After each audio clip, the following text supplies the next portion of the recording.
Good evening, ladies and gentlemen. Welcome to the Rates and Lanes Weekly Podcast. Your host is Rico Mohammed, who is not joining us tonight, but you got his co-host Chuck Snow, and I guess I'm sitting in Rico's big chair, and my good friend Darryl Rutherford, the founder and CEO of Durunco Specialized, an LTL carrier up in near Barrie, Ontario, just outside Toronto, is joining me. And I guess he's the co-host and he's also our guest. And we are going to be talking about the trials and tribulations of the trucking industry and how the hell we're going to make it through. Darryl's an old hand at these times, and he's Darryl is making it through, but not without a lot of challenges, just like everybody else. Good evening, Darryl, and welcome to the Rates and Lanes podcast. Good evening, Chuck. Thanks for having me back. Always love being on. Always a pleasure. I know last time you were on, we were talking about the new technology coming out with International or Navistar with their new engines, and you're going to order some, and I'm sure that's happening knowing you. How are you finding things out there? Pretty tough. So we have 4 of the internationals on order. I'm not expecting them till probably December or early next January. That long? I think so. I haven't gotten a time from my salesman yet. So, we'll wait and see what happens. They could come in earlier, but, truck manufacturers are still up and down. Yeah, I know. Definitely, like you said, challenging times right now. I don't know. It's a lot like 2008. I think it's a little worse, but it's very reminding of 2008. Yeah, and the one thing is, and I don't think a lot of people realized it that have gotten into it in the last, because a lot of people entered into this game in the last 5 years, especially. These are tough times, and it is cycles. Our business it's ups and downs, and we just finished a great time. I think it was the strongest period since I've been in trucking, the longest consecutive period I ever saw, where it was just on fire the whole time. You couldn't find a truck. There were a lot more loads than there were trucks, and now we're really into the reality that we grew up in this business an awful lot. We saw more of this than we did the other. That's for sure. Yeah, because when I started, I was in automotive, and we used to be good for 5 years, down for 5 years, up for 5 years, down for 5 years. Yeah. Excuse me. I'm not sure what exactly is happening right now. I think we're still seeing a little bit of leftover from overspending in the pandemic. That could have a lot to do with the economy right now. And people bought a lot of crazy stuff working at home, and a lot of companies have made people return to the office, so their expenses have gone back up. And of course, with inflation, mortgages, the whole 9 yards, we're still pretty steady. Well, you're better than a lot of, you know what? You've got a particular style that I love, and it's the way I try to run our fleet. And you've got a certain style that I really like. You work with your brokers, you understand their business, and you're trying to teach them yours. And you've got strong, like you didn't play the spot market of, 1 week you're sending all your trucks to New Jersey, and next week you're sending stuff to, all your trucks to Chicago.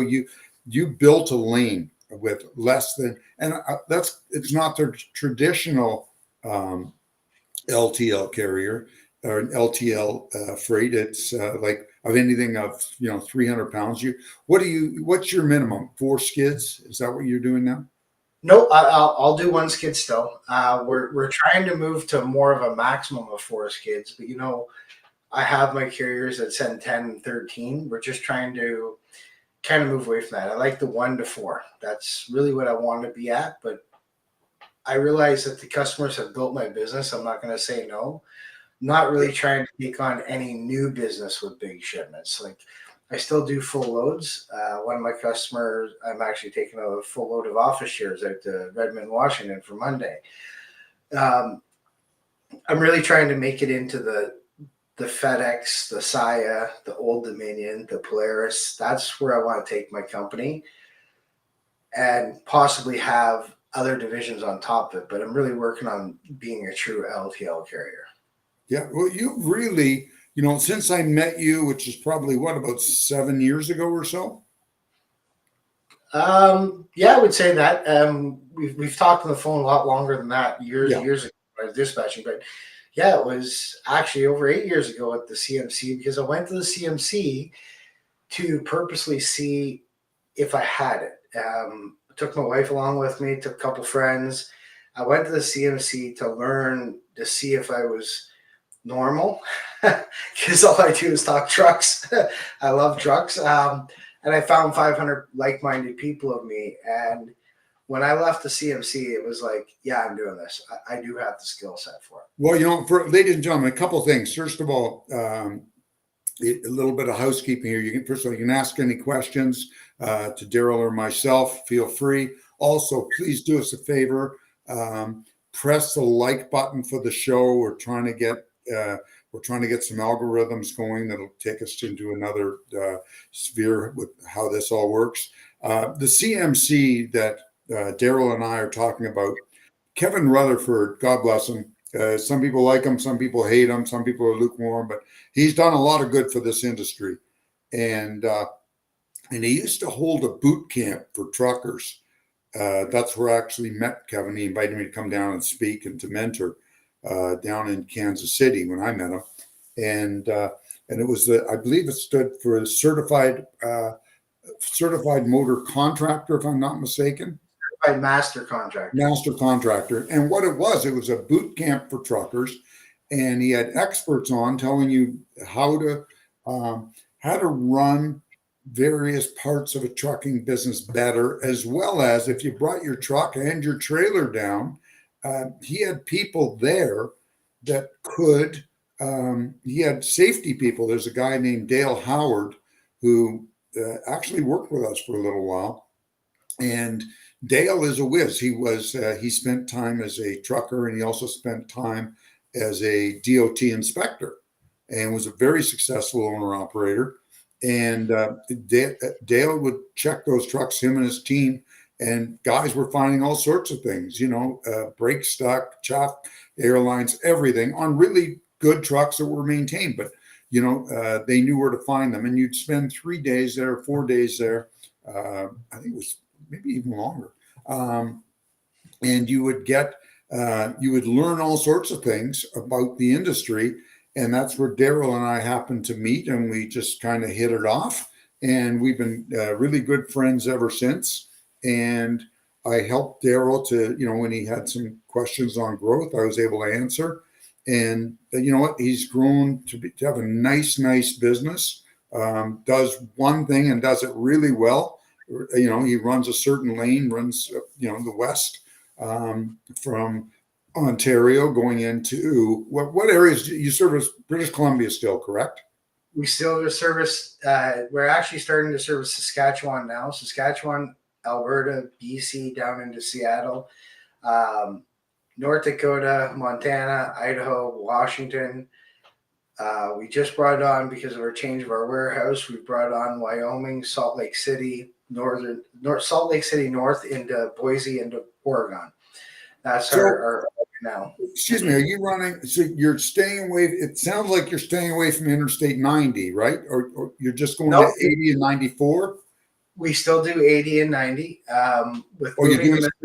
You're doing South Dakota as well, and Western Minnesota. You do that? South Dakota, like try to get to Rapid City for a Monday because we leave on Friday. I might hit a Pierre, South Dakota. Right. We're using the South Dakota market and the North Dakota market to bring on a Minnesota market. I'm working on that as well, with like trying to work my way back along with Ohio. But yeah, we're still very strong in the Northwest. The addition of Western Wyoming and Utah is actually helping in the slow time. You get 2 or 3 shipments. And the new partner I've hooked up with out west for my plans for 2024 is great, because they have a terminal in Salt Lake. So it's really well. So some of our goals for 2024, the two goals that I want to work on the most, one is service. I want to get our service level up higher than what it has been. With the addition of a couple of carriers to help me in final mile, it's actually going to get us to pre-ELD days. And the Wow. second reason is driver home time and driver happiness. The guys I have been awesome, but I've been working them to death. They make their money, but I've been working them to death. And with the new addition of Elder Logistics out in Seattle and Portland and Utah, which they're going to be opening up Boise, we can now. I lucked out on a great deal. A U.S. carrier accepting payment in Canadian dollars. Whew. Whoa, that, you know what? That's something I never heard of, and I don't know how they're doing it. I'm not going to ask any questions, but that is because that was always the toughest part of the whole thing is you get paid in Canadian dollars, and then you have to pay out US for your drayage. Right, and it's really working. And we brought on. I'm getting some more info on it. I'm relying on them right now, but I have my access coming. It's called the D83 split. So what it does is it's put me right at the same level of Saia, FedEx Freight, T-Force Freight, Old Dominion. If I can start shuttling trucks to move them a little more, because we're still doing the line haul, so we're a little slower than Saia because they can move trucks faster by going terminal, right? Right. Always a fresh driver every 9 to 10 hours. With our plan, we go into Seattle now, and I basically am dropping all the freight unless it's like a 15 skid or a 14 skid. Yeah. If it's ones and twos, it goes to the dock, and it's actually, which shocked the heck out of me. I can take a skid instead of, like, take a location like Pullman, Washington. It's south of Spokane, Coeur d'Alene area. Yep. Just west of Pasco, and it's not a great area, but we service it. Now I can, instead of sending my driver down there and over and wasting hours, I can take that skid, depending on the rate, and let's just say it's $500 for that skid. I can take it to Seattle now, not do those miles, not do the time, and Elder will take it back out there for $105 Canadian. Yeah. And you know what's funny? When I was doing a lot of LTL in my former life, that was always the killer. It wasn't the stuff that was right on the main highway. It's when you had to travel, 75 or 100 miles north or south off the highway to make an out of route pickup or delivery, and nobody would pay you enough for doing it, and you couldn't do it. But you don't want to say no to a customer. That's, I think, part of our success. Like, I deal with a broker named Key Factor, and they've treated me great. I worked with them when I was an owner operator at West Air Transportation. When I first started, every time he gives a carrier good stuff, they would drop them on the crap. I told Jeff, I said, you give me the crap, I'll do the outskirts, I'm going to charge you for it. And I did it for about 2.5 years. I'm like, hey, Jeff, you going to give me the good stuff? He's like, nope. Because as soon as I give you the good stuff, you'll be like West Air and Spring Creek. You'll drop me in a heartbeat. And all you want is the good stuff. I said, Jeff, I promise you I won't do that. And we still do the outskirts. We still do the hard shipments. So I get all the good stuff. That's the secret is keep your costs low, understand what you need to do, and have a decent rate so that you're not losing money. And go to those weird places like OMAC that nobody will take 3 skids to. I've had a record with OMAC customer. They've only had, since we started 8 years ago, there's only 2 loads that hasn't gone by Drunco, and they both went by plane. Wow. For LTL. They actually had a load go up there, and it was destroyed. And because we've done every single load, they come back on us because a little bit of a switch over. The carrier I was getting it from changed over to XPO. They're still using the carrier. XPO thought they could do it cheaper, so they did it on their trailer, and it was the best thing on your face you could ever imagine. They send me all the claim information, and this packaging is really special stuff. Like one roll of it is like $380. Like a skid's $8 grand. Okay, like it's high dollar stuff. The whole load was destroyed. They put a skid sideways because only had like one row of rolls on it, so they fit it in there sideways. So track down the time, and I'm like, we only had 2 skids on our trailer. So I asked them for a picture of the trailer, which thankfully the receiver took. I'm like, that's not my trailer. Look at the side wall. It says XPO. It was hilarious.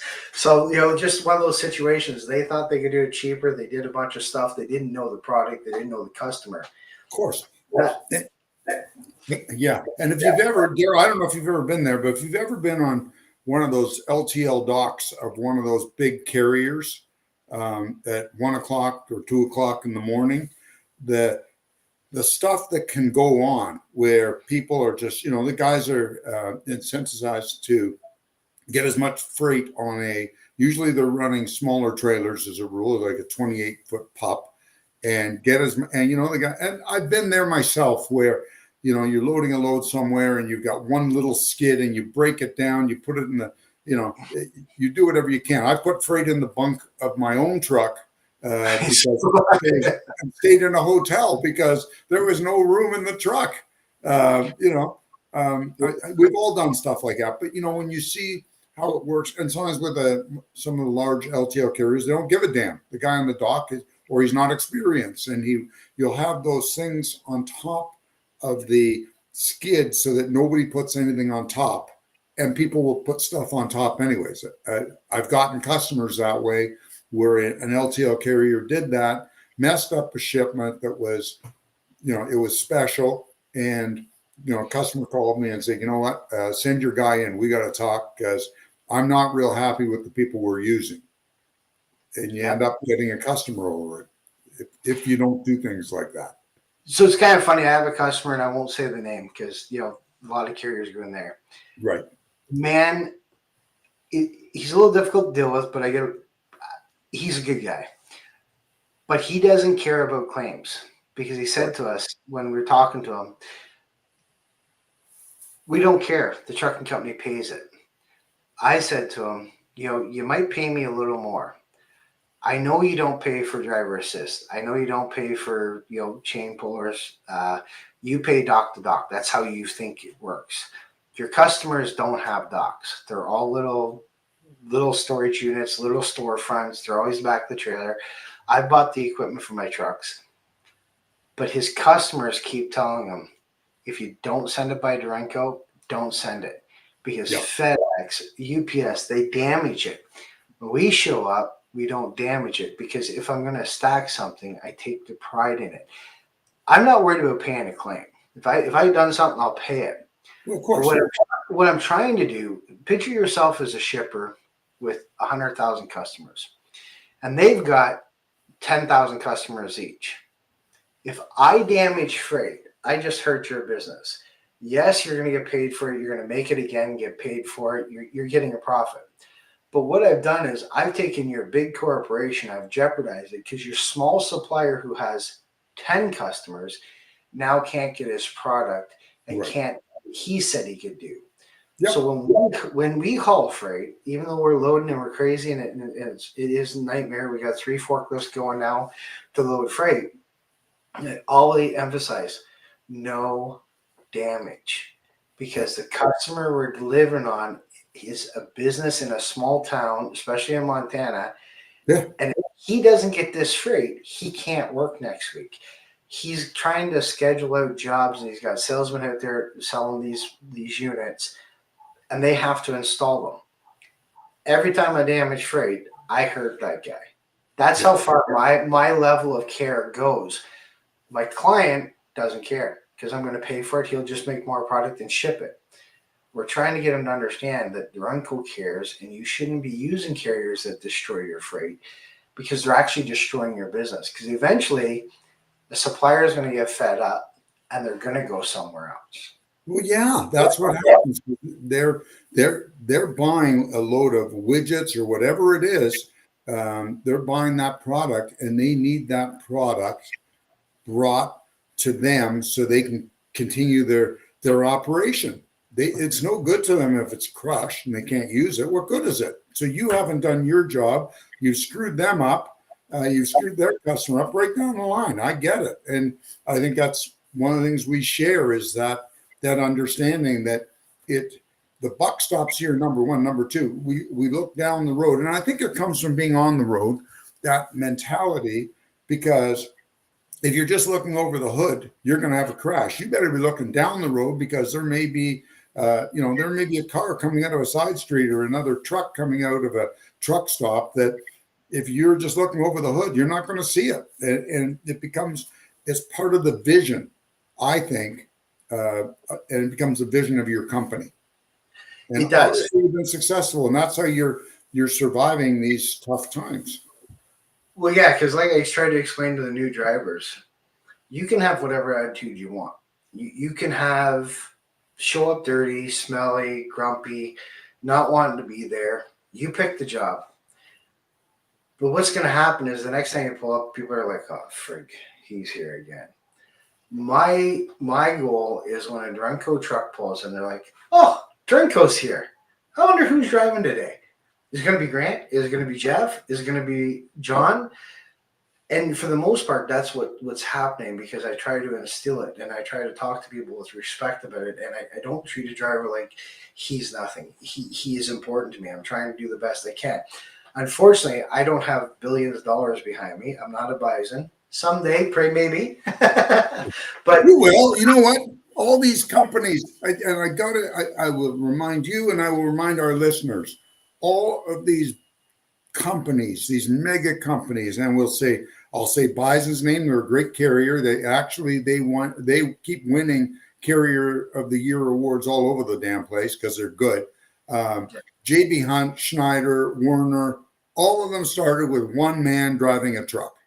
That's right. Okay, everybody started that way, and I've said this on the air, and I've said it to my former business associates. Yeah, the trucking industry is going through some challenges right now, but as it's going through some challenges, the next JB Hunt or Clarence Werner or Don Schneider is starting out.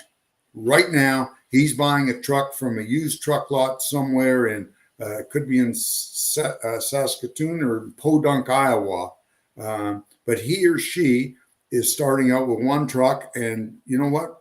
Knowing this business, what you can do, if you're focused and you do things right, they will have in 30 years from now or 40 years from now, they'll have 5,000 trucks, because it is that sort of a business. Yeah. The difference in what I'm trying to do, and like I said, Bison's a great company, JB Hunt, Schneider's a great company, is I'm trying to instill a safety oriented to the drivers park. When you look at it, you always see Bison trucks having accidents. You see Swift trucks having accidents. You see Schneider trucks having accidents. Well, when you have as many trucks as them, your odds go up and stuff's going to happen. There's drivers slipping through the cracks. What I'm doing now is trying to put good policies and procedures in place so when I get to that size, maybe I won't have that happen. What can I learn from them? What can I do different? Yeah. How can good point. And I know that on social media, Swift they get a lot of bad press, because the reason they get bad press is they are a teaching company. They hire people they don't know a truck from a bowling ball, and they're able to, through their resources, they're able to within 8 to 12 weeks, they're able to let them loose on the highway themselves. They're going to make mistakes, lack of training. And they end up making those people trainers. They're not putting the years of experience in them, and they have a different market. They have a different volume. They have different reasons what they're doing. But I don't criticize them for that. It's good because it's how do you get a better driver? By training someone new. It used to be before not my time, my dad's time, you had to work on the dock, then you shunted trailers, then you drove a straight truck in the city, then you graduated to a tractor trailer in the city, and then you might get a spare run on a weekend when somebody wanted on to go to Montreal and you got a chance to get on the highway. And if you didn't screw up, you made it. Yeah. We don't have that market available to us. I don't do city work. So I don't have a dock in that sense daily. Trucking companies have evolved, and we're not starting the same way as the Atlases, the Mayflowers, the Yellow, for example, Reimer. And the other thing, Darryl, when your dad got into it, you know, I remember when I got in just before the change, and you couldn't. I had to buy a truck to get into this business because I had no experience. And back then, and I'm talking exactly 50 years ago, you couldn't you couldn't get on the dock of these companies. It was too hard because these were all coveted jobs. And I am not bashing deregulation. It was just a different world, and deregulation worked out pretty well for me. But because it was these big, these big companies, and they paid very, very well. In and this goes back about 4 years ago in year 2020 in a driver in 1978 in $2020 was making $91,000 a year as a truck driver, company driver working for a union outfit. Then we got deregulation in the U.S. in, like, I think it was 1980, and that all changed. And we did, we didn't have those carriers anymore to give people jobs starting on the dock. The only bad part about deregulation is it put. Where did I go? My computer just went on me. No, I see it. You're doing Okay. well. Whatever. Yeah. People don't know their cost. Yes. In deregulation, if there would have been a Kevin Rutherford when deregulation came in, Oh my God. Yeah. we would be looking at a totally different business right now. I spent years trying to figure out what my bosses were making and trying to find out what a rate is. And then I went into percentage world. I hear so many people talk about percentage, how bad it is. 50% of nothing is nothing. Well, I'm glad that there was a carrier that was willing to pay me a percentage because I learned a lot. I also realized that if I really watched what I did and learned and understood how to load a trailer, I essentially wrote my own paycheck. Because as long as I can keep putting freight in there, my boss was giving me more freight. Yep. Nowadays, people are like, I don't want percentage. I don't want percentage. Well, and you know what? I understand why they don't want to go on percentage because, number one, a lot of the carriers themselves cheat. Okay. Yes. And they say they're getting, $800 for a shipment, and you're getting 73% or whatever the deal is, or 90%. But the company's really getting, $1,000, not 800. Right. And that happens all over the place. That's number one. Number two, of course, when you are on percentage, unless you're doing LTL, and then you've got a chance at writing your own ticket. If you're doing regular freight on percentage, full truckload, you got to cover your empty miles. Nobody wants to talk about that. That's true. 100%. Yeah. So, and you've got all your expenses. You've got your tolls, and usually on percentage, you're in charge of paying your own. You have to pay for your own tolls. You have to pay for your own insurance. You have to pay for your own annual heavy truck tax, all those things, because that stays with the truck. Border crossing transponder, that stays with the truck. All those things, they are the burden of the owner operator. So actually, we had some guys on percentage of traffic. So we've tried different things through the years when I was there, and towards the end, I got rid of the percentage guys. I said, you either come on by mileage or get out of here, because I was just real tired of fighting with them. And yeah, I knew costs had gone up. I said, I'd rather pay you for your empty miles. You're going to make more money. And some of them were just pig-headed, and they said, no. I hear what's his name up the road is paying percentage, and they're giving 1% more. And I said, you know what? Go to what's his name up the road, because I don't think it's going to work. And of course, I was right. But people want to hear what they want to hear. I look at the hiring ads, and people are offering $10,000 sign-on bonuses and all this stuff. You really got to be careful what you do because, when it comes down to it, it's your attitude that counts. I can go to a place, and I've been very lucky in my fortune in my life, and I think it's because my father and my grandmother, things that they installed in me. Um, Shut up, don't complain, and make your dispatcher. He doesn't need to be your friend, but make sure he likes you. He doesn't have to be your best friend, but No. if he can rely on you and count on you, it doesn't matter. His best friends will screw him, but if he knows Mr. Rutherford won't, you get the freight. I remember when I went to Frederick, I did the Never Never deal. That's how I bought my first truck. My first paycheck was $1.67. I still got it. Never cashed it. I wanted to keep it as a reminder. I learned real quick to do what I had to do. I came in one day from Louisville with John, and he was stuck. He's like, Darryl, is there any chance you can go to Canton, Ohio tonight? We said, what's going on? He's like, look, I got a paper load. It was when we were doing provincial papers at the West Metro there on Norbram. Oh, yeah. He's like, guy screwed me, said he would do it. He doesn't want to do it. He wants more miles. I said, okay. What about a reload? Because I got to pick up my load tomorrow night for go back to Louisville. He's like, we got your reload. You go down, deliver it, pick it up, bring it back to the yard. Your load will be here. You can go to Louisville. I'm like, damn, sure. That's extra miles. I can do it. Now, had to fudge a little bit. I ran down. I delivered my load I think it was like 1:30 in the morning. Went over, picked up, come back.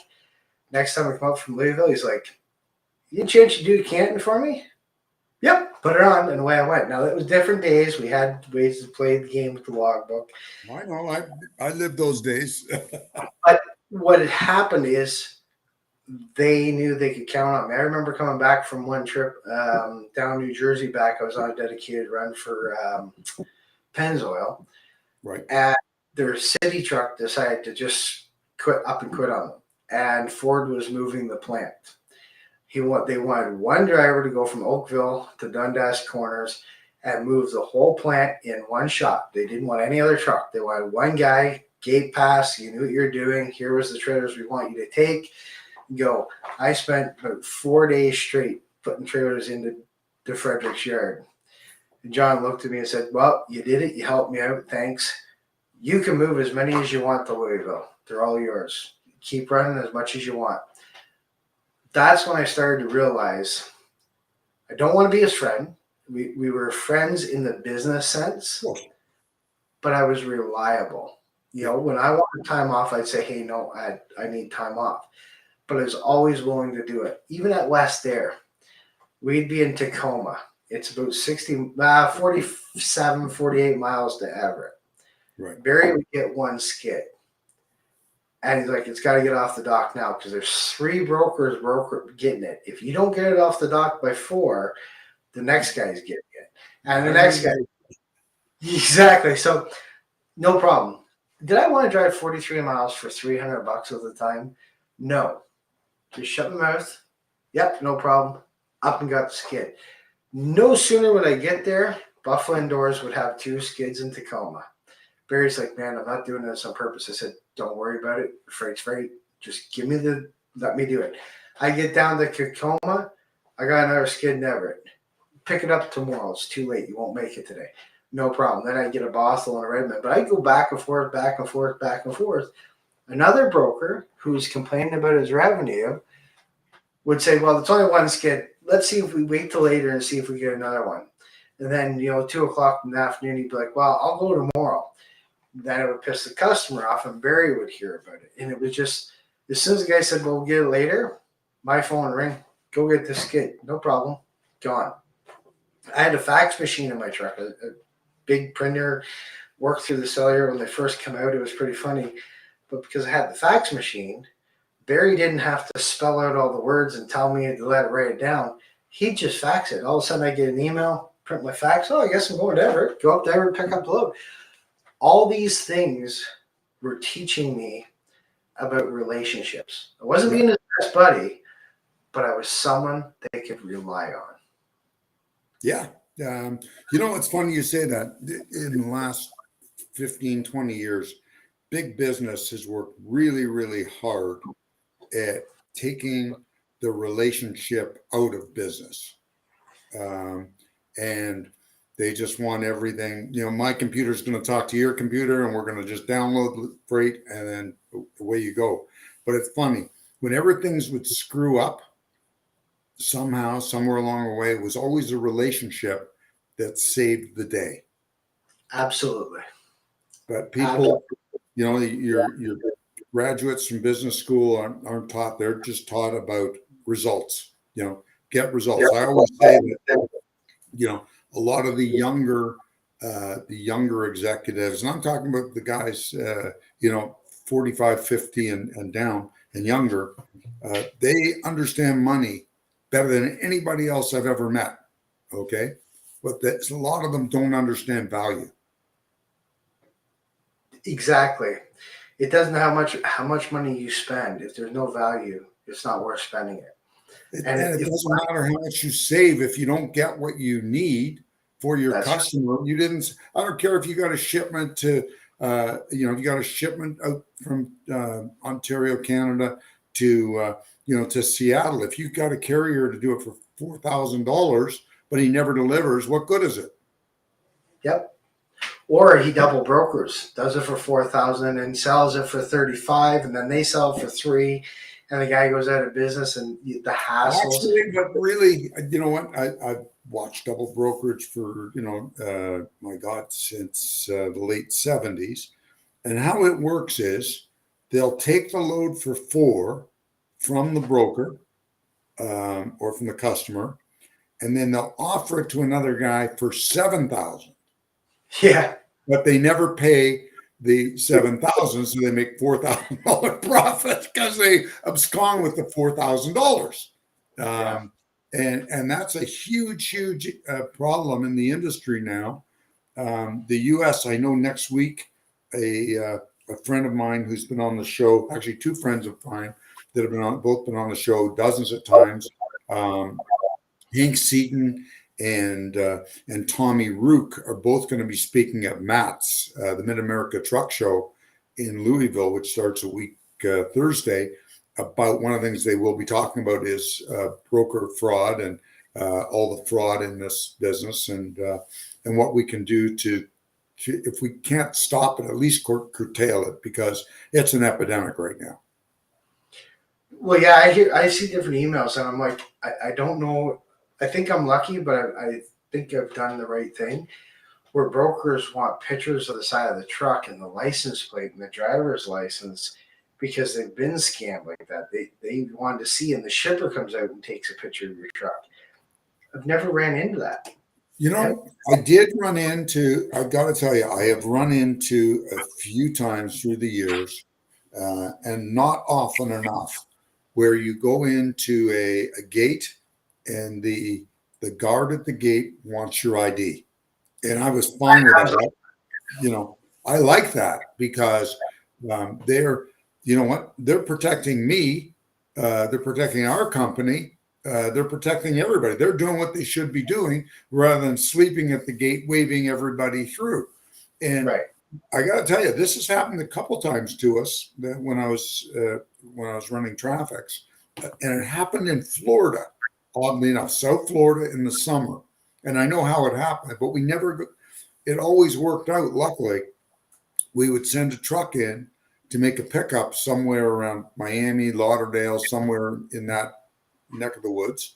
And the shipper would say, well, somebody from your company was here. They already picked it up. And I go, what the hell? Nobody was, you start thinking you're nuts, right?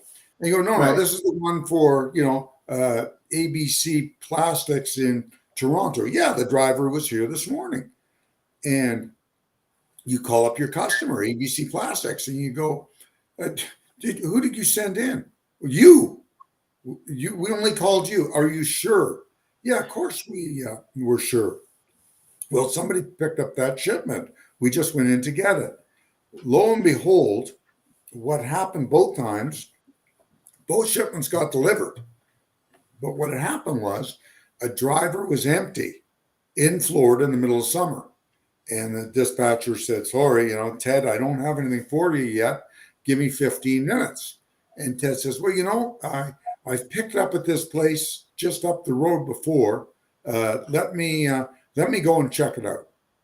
And he Yes. goes in, and he says to the shipper, "Hi, I'm from Canada." "Oh, you're here for the Canadian shipment?" "Sure. Back in the door at 4. I'll put it on right now." "Boy, you're early." Guy drove away, but he delivered it to us. He delivered it to our customer, and we were able to trace it back. So that does, sometimes there are honest people out there. Oh yeah. It's I've seen double brokering on the side where people have actually taken it for 4, brokered it for 35, brokered it for 31, and it just keeps getting sliced and sliced and sliced, and they actually pay. Oh yeah, yeah, I've There, seen that too. yeah. I Lots of actually times. had that happen at Johnson's Plastic in Pine Brook, New Jersey. I was on a dedicated run. I took it was kind of dedicated. Tetley Sugar Down for Tetley Tea, and oh, I can't think of the name in New Jersey, just around the corner. And I'd run over and pick up the V8 splash containers for Campbell's in Toronto, and I come back up. Driver had done the run. He got pissed off. He went in. There was no POs, no nothing. Showed up, grabbed the load. Because they had the double forklifts. They line it up. You'd back in. They pushed the whole load on in like 5 minutes. It was a great place. Best place I ever lived. 5 minutes, whole load on the truck. See you later. And we were like 3,000 pounds all the way up from Jersey. It was like, woohoo, money maker. So yeah, those things happen. But it gets back to that customer service. And so many drivers forget they're in the customer service business. They're not in the truck driving business. We just happen to drive a truck. We just happen to transport freight. But what the customer wants is someone with a little bit of a demeanor on them, is happy, not hard to deal with, respects them, shows up, delivers the freight in one piece, puts a good foot forward at the other end. They don't even care what truck you're driving. Like, obviously, if you got a beautiful W900 that I used to have, you pull in the first couple times, like, oh, what an amazing truck. But what I found out is the 7th or 8th time you get there, just, hey, Darryl, how's it going? You having a good day today? Yeah. We get so wrapped up in ourselves to forget that our whole business is interaction with people. You can have as many computers talking as possible, but if the driver doesn't talk to the shipper and doesn't talk to the receiver, trucks aren't unloading themselves yet. No, not very many. Well, there's a couple of dark warehouses in Toronto where they're just about, there's some cold temp warehouses where they're almost autonomous. But I think you're right. Darryl, how are you making out? Tell us what you're doing at Duranco for drivers. How are you making out? Are you hiring? Are you looking for guys? And if so, how are you? I know there's a lot more people available, but there doesn't seem to be. They're quite often they don't have as enough experience or whatever, or they're new to North America. What's happening at Toronto? So we're always hiring, looking to expand and get more trucks. People start getting tired after doing the West Coast, and they move on. Not everyone's going to be here, but I'm actually bringing on a lot of newer drivers. We have our mentoring program. We have 2 full-time road trainers now. I'm no longer on the road training. And what I'm really looking for right now is I want to get a female trainer, because I'm starting to get a lot of women talking about it. And I trained one myself because I knew it could work out, but I am nervous of putting a guy and a woman and sending them for 12 days. That's a recipe for disaster. I've read a lot about it. Yeah, I'm looking for a woman trainer that wants to come on and train and teach these guys how to drive. Right. And when I say teach them how to drive, I'm not teaching them how to drive. I'm actually out looking for good people that know how to make good decisions. If you don't know how to drive a truck, you have a hard time backing up. I can teach you. I can show you the tricks to get it. What I can't teach you is to make good decisions. So we're doing a lot of the mentoring. We're getting anywhere from 3 to 5 years. I'm not getting the older drivers as much now. I think they're settled. I think they're going to finish their career. The good guys aren't moving. They've got good jobs. I think the one thing the pandemic did bring out was one of the good things was people were all of a sudden valued more by their bosses. Yeah. I found a really good Google Translate app. So when we get a few people that we have a little bit of problem with, we can use the app. Unfortunately, we've had a couple guys who got through the interview process fairly decent, but got in the truck and they don't understand English. I have one ticket for not being able to speak and understand English in Goldale, Washington. Yep. Guy come down the side road, thought he went over the scale because he got off the highway and come down. He didn't actually go by the scale house, so he got nailed for bypassing the scale, got nailed for not having efficient English. So we're being a little more careful there, but we do use the app. I've asked people that when they're in the yard, not that I don't want them to speak their native tongue together, but speak English. It's our way to help you learn the English language better, because I don't want to have that ticket again. So, You know, it's funny. We had it once many, many years ago, about 15, 20 years ago. We had a straight truck that ran the States. We were doing a lot of LTL so we could do it. And we had a lovely man. I called him Little Joe because we had a Big Joe and a Little Joe. And he got a ticket, same thing. And what I told him, and I told several of our drivers that weren't proficient in English, for God's sakes, man, you're in that truck for hours and hours at a time. Listen to some English tapes that'll teach you. It's such a great opportunity to learn, and you're only going to make more money out of it. And as soon as you connect that they can make more money, these guys have a good nose for money. They may not understand English, but they understand money. Right, 100%. So we're working on that, but it's our mentor program, because I truly believe if we want better drivers out there, it's up to the companies to make the better drivers. It's not for everybody. There's some people that agree with it, some people that don't. But I remember when I got my license, like I got put in a DZ truck, I survived. I went to tractor and started driving tractor to California, and I did a lot of stupid crap I'm still alive for. We all did, but the difference was, Darryl, when we did stupid crap back then, guys were willing to say, whoa, what are you doing, buddy?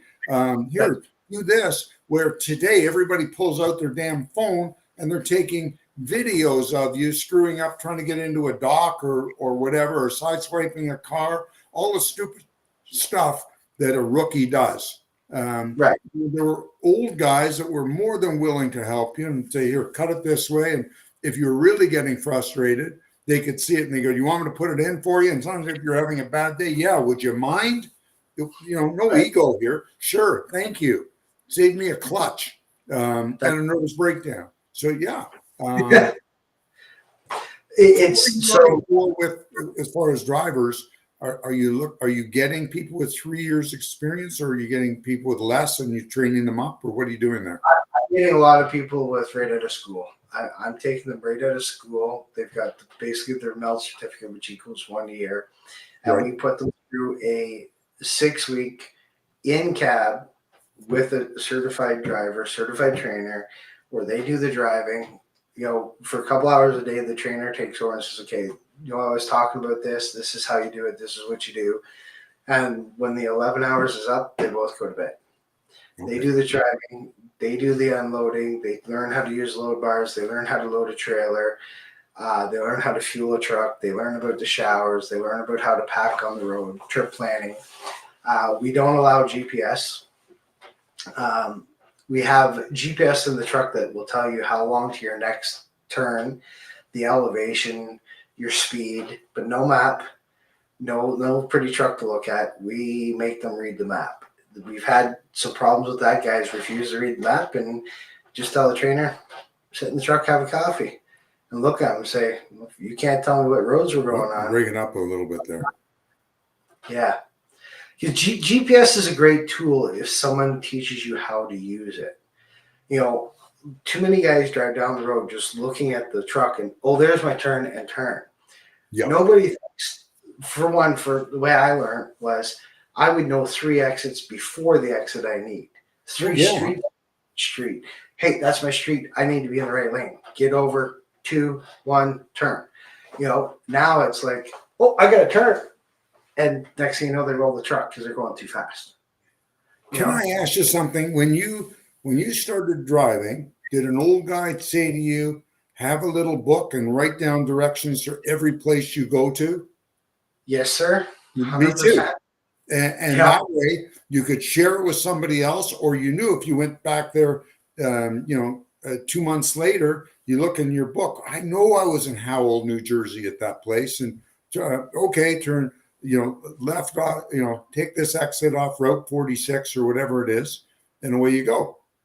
I used to put marks in my pearlies of where the customer was on the street, which side, left or right, write a little name, and I could flip through. Oh, yeah, been there. Okay, I know. Put the book down and just drive by memory, right? It was, it was a skill set. I don't know if very many guys do that anymore because so many of them depend. Oh, here's some Andrew Stacy. He still has his black book. God bless you, man. Yeah, that's cool. We're trying to teach the guys to also talk to people. I think part of the things that ruined trucking was the cell phone. Now, it was great for me running Montana because I could talk to my wife, but I still have my CB. I still have it's packed away because I'm not in the truck anymore, but my big Uniden XL Grant with all the tools and stuff. But now people just talk on the phone. They don't talk on the CB.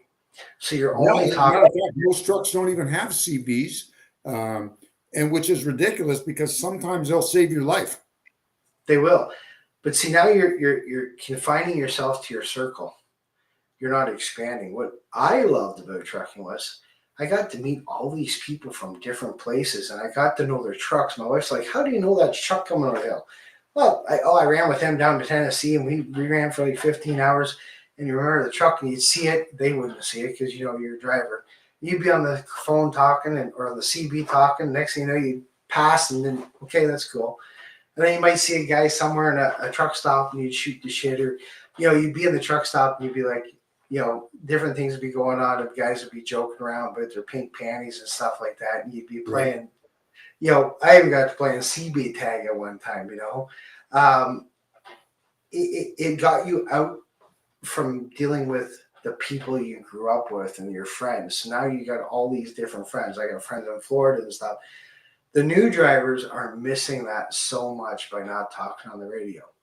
Yeah, the cultural side of things is gone. Somebody posted this great thing on Instagram tonight. I couldn't help but smile, and it was just a picture of a bunch of guys from the late, probably the early mid 70s to the early 80s, just that 10-year horizon, and the trucks and the characters that drove them. And you know what? Nobody was wearing flip-flops. Nobody was wearing short pants. There was a culture, there was, and we would stop for each other on the road. It was desolate, desolate highway. You saw a guy that was pulled over, and his hood up, you might stop and you would see what how you could help him, where maybe he needs a ride to a truck stop up the road. Where today, I'm amazed. I see trucks from the same company, and these aren't, okay, I understand that a company like XPO or whoever, they've got thousands of trucks. That's a little bit different. But when you see a company that has 20 trucks and one guy's broken down side of the road, another guy just passes, doesn't bother stopping to help, it's a different world. It's man, every man for himself. So some things happen, and it started to happen when I started driving because I grew up with that because my dad, my grandfather, and my uncles were drivers. When I started driving, people would screw you if you stopped and helped. I remember that one story about the driver coming down Highway 5 in BC out by Blueville. He stopped to help a person, and they didn't even steal his wallet, but they beat him half to death. He's mentally injured for the rest of his life. At some point, it became funny to hurt people. It became funny to make fun of people. I remember being made fun of when my first trip to California. I got with these guys, and man, I sat for hours, just burst. I thought I was going to pee my pants. And when they finally pulled into the restaurant, I'm like, oh my God, man, I've had to pee for the last 3 hours. Like, why didn't you say something? I just didn't want to be called a rookie. And they make fun of you. And it was, you learned. They took care of you, and you learned that way. Now someone would rather put you in the ditch than to help you. And racism is really rampant in the trucking industry. It's not allowed on my property. I've fired people for it. The people come from a different culture, and to understand why certain races drive the way they do, go to their country, see how they drive. It's a different, it's changed that culture.